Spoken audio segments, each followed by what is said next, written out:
আজ তোমাদের একটা গল্প বলবো, একটা ছোট্ট মেয়ের বড় হয়ে ওঠার গল্প, তার স্বপ্নের গল্প।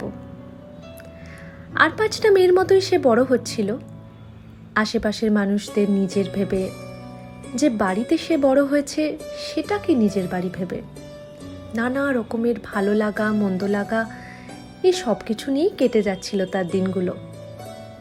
হঠাৎই একদিন সে সব ভাবনা চিন্তা কেমন যেন এলোমেলো হয়ে গেল।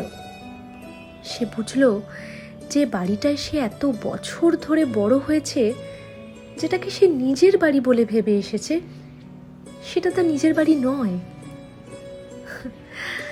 এক নিমেষে সব কিছু মুছে গেল তার। এতগুলো বছর ধরে কত বড় একটা ভুল ধারণা নিয়ে সে থেকেছে, কিছুতেই না মেলাতে পারছিল না। তবে সময়ের সাথে তো এগিয়ে যেতেই হয়। তাই তারপর থেকে শুরু হলো তার যাযাবর জীবন। একবার এক একজনের বাড়িতে থাকতে থাকতে একসময় হাঁপিয়ে উঠেছিল বেচারি। অবশ্য আত্মীয় পরিজন ঘরে বাইরে কোথাওই সে তার নিজের বাড়ি খুঁজে পায়নি কখনো। প্রত্যেক মুহূর্তে জীবন তাকে এই সত্যিটাই মনে করাতো।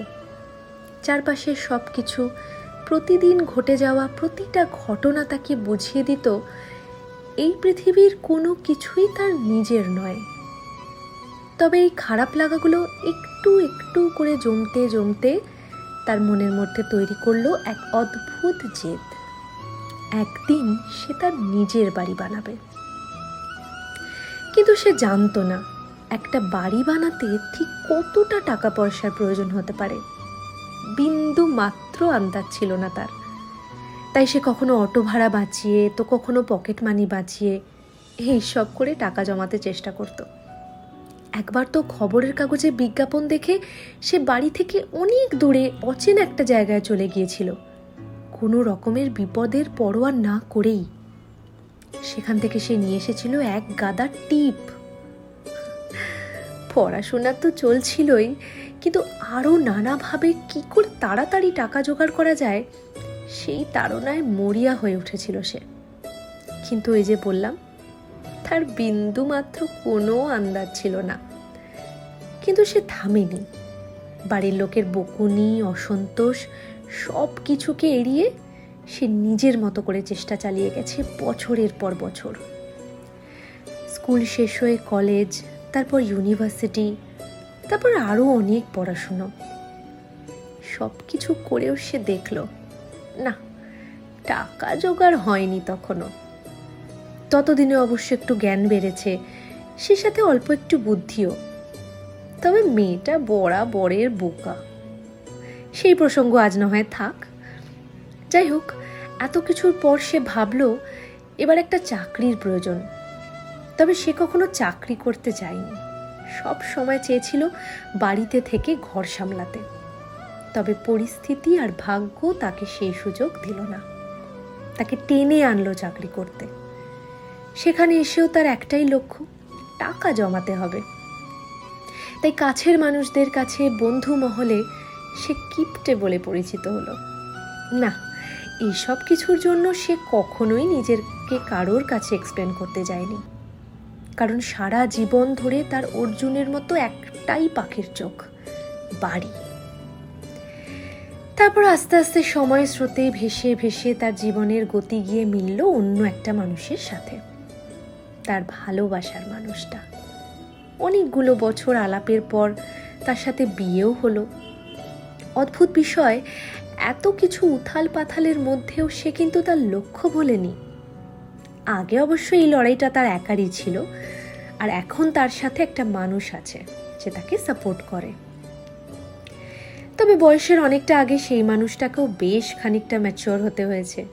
কি আর করা, ভালোবাসার মানুষের স্বপ্ন তো এখন তারও স্বপ্ন। তবে মেয়েটার ইচ্ছে ছিল যতই সব কিছু তাদের একসাথে হোক না কেন, বাড়ি বানানোর প্রথম টাকাটা সেটা কিন্তু সেই দেবে।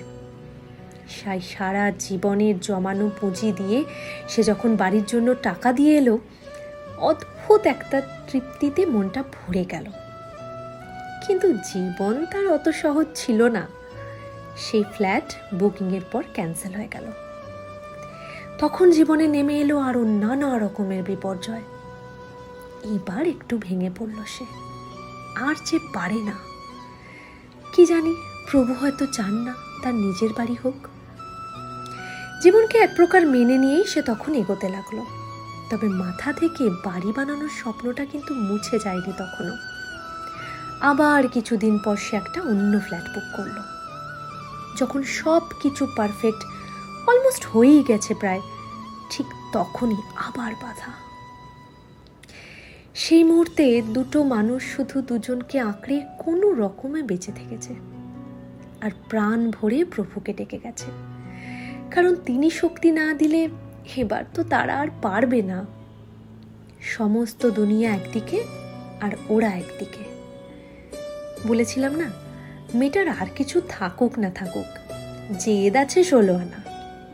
যখন সব রাস্তা বন্ধ, সে তখন প্রভুর সাথেই জেদ করে বসলো, এবার হয় বাড়ি হবে আর নইলে।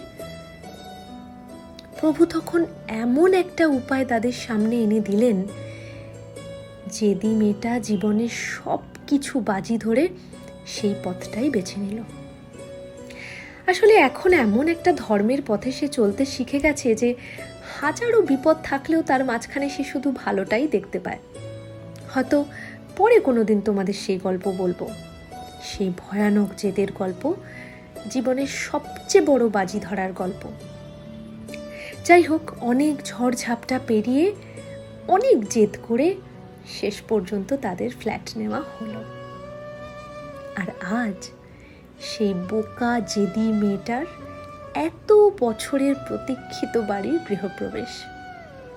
সাথে রয়েছে মেয়েটার মনের মানুষ, যে এই ভীষণ যুদ্ধে তাকে অনেকখানি সাহস জুগিয়েছিল, তার এই অদ্ভুত জেদে সামিল হয়েছিল একটাও প্রশ্ন না করে। আজ পুজোয় বসে তাই চোখ ভিজে যাচ্ছিল বারবার। প্রভুর কাছে সে একটাই মিনতি করেছে সারা জীবন, আরো অনেক অনেক শক্তি যেন প্রভু তাকে দেন। আসলে তিনি তো নিজে দেখা দেন না, কারো মাধ্যমেই সামনে আসেন।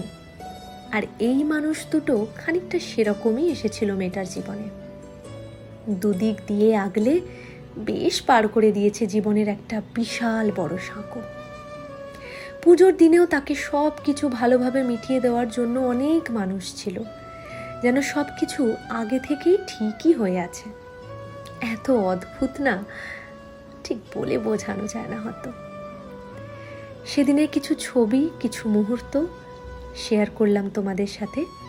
কেমন লাগলো জানিও, আর অনেক অনেক আশীর্বাদ করো যাতে ওরা বাকি জীবনটা দুজন দুজনের সাথে দিব্যি কাটিয়ে দিতে পারে।